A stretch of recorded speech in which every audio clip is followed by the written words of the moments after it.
Pagi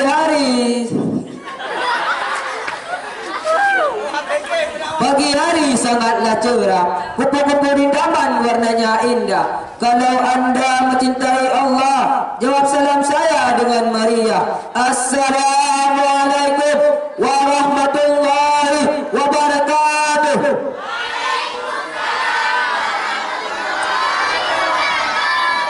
Alhamdulillah, alhamdulillahilladzi khalaqal insana fi ahsani taqwim. A'udzu billahi minasy syaithanir rajim. Bismillahirrahmanirrahim. Walan tarda ankal yahud walan nasara hatta tattabi'a millatahum. Qul inna hudallahi huwal huda wa la in ittaba'ta ahwa'ahum ba'da alladhi ja'aka minal ilmi ma laka minallahi min waliyyin wa la nasir. Sadaqallahul azim. Kata-kata penghormatan saya kepada pimpinan Daerah Babul Istiqamatuddin dan penghormatan saya kepada Dewan Juri yang arif bijaksana dan penghormatan saya kepada para panitia yang penyelenggara acara ini. Terima kasih kepada MC protokol tadi yang telah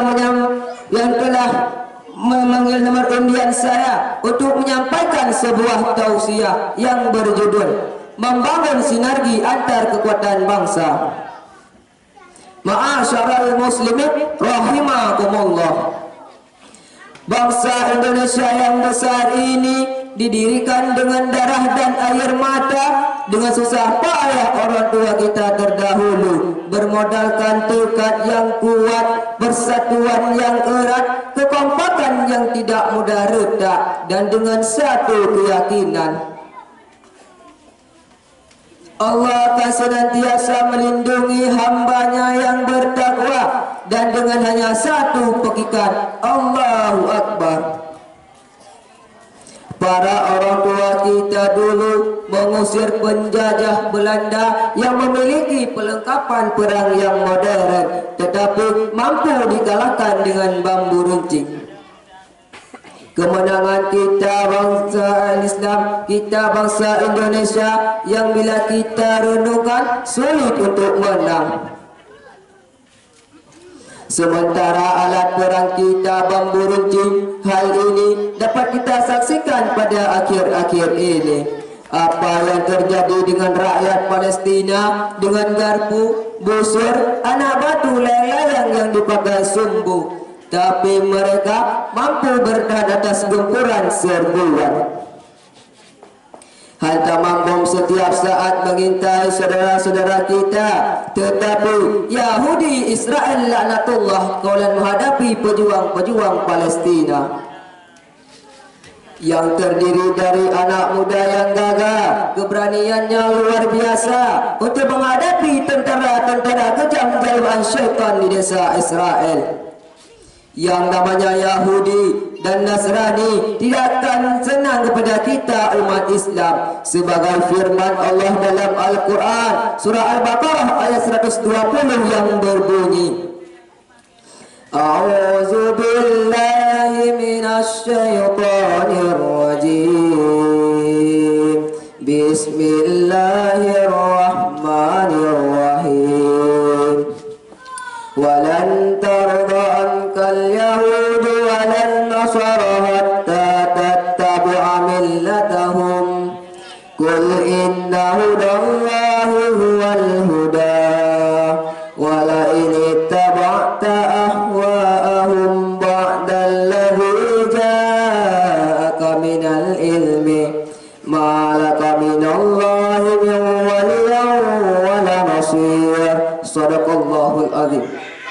Orang-orang Yahudi dan Nasrani tidak akan senang kepada kamu hingga kamu mengikuti agama mereka. Katakanlah, sesungguhnya petunjuk Allah itulah petunjuk Allah, itulah petunjuk yang benar. Dan sesungguhnya jika kamu mengikuti kemauan mereka setelah pengetahuan datang kepadamu, maka Allah tidak lagi menjadi perlindungan dan penolong bagimu. Dari di ayat atas Allah mengatakan kita bahwa orang-orang Yahudi dan Nasrani tidak pernah puas hati terhadap kita umat muslim.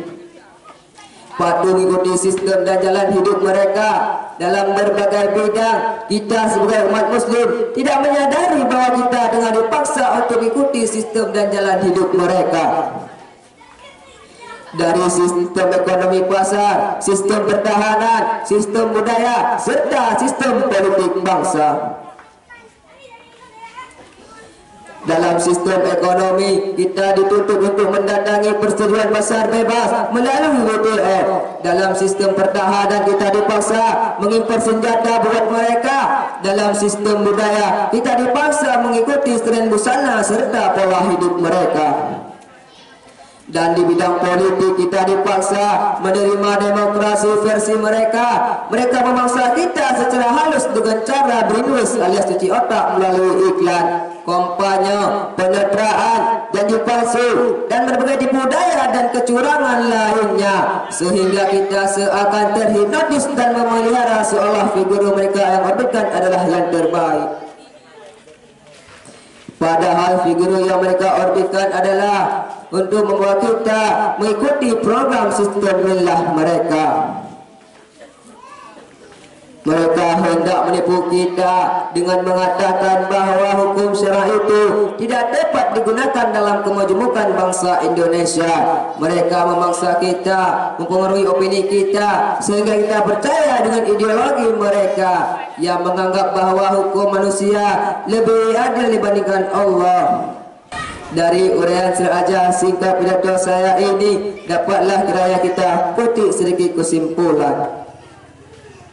Pepatah orang Melayu berkata, kalau ada tuah di badan, pasir digenggam menjadi intan. Tidak ada satupun kemaksaan di muka bumi ini lazim berkuasa dimanapun muka bumi yang abadi.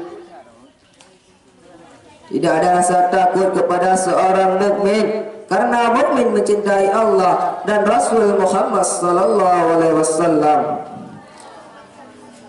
Dengan waktunya, dengan fikirannya, dengan jiwanya, dengan hartanya, dan bahkan nyawanya. Maka disinilah kita berdoa, mudah-mudahan Allah Subhanahu wa Ta'ala menyatukan hati kita semua, karena yakin kekuasaan itu ada di tangan Allah Subhanahu wa Ta'ala. Takbir, Allahu Akbar, Allahu Akbar.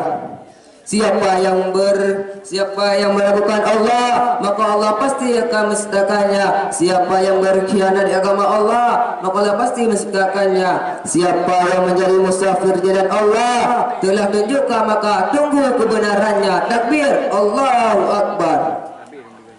Maka itulah saudaraku, jangan pernah bosan mengajak saudara kita untuk bersinergi antar kekuatan bangsa. Seraya terus berdoa, Ya Allah, Ya Rabbi, Ya Allah, Ya Karim, beri kami bangsa ini, selamatkanlah bangsa kita ini. Demikianlah mudah-mudahan Allah meridai pertemuan kita ini, Allah kabulkan pinta kita ini.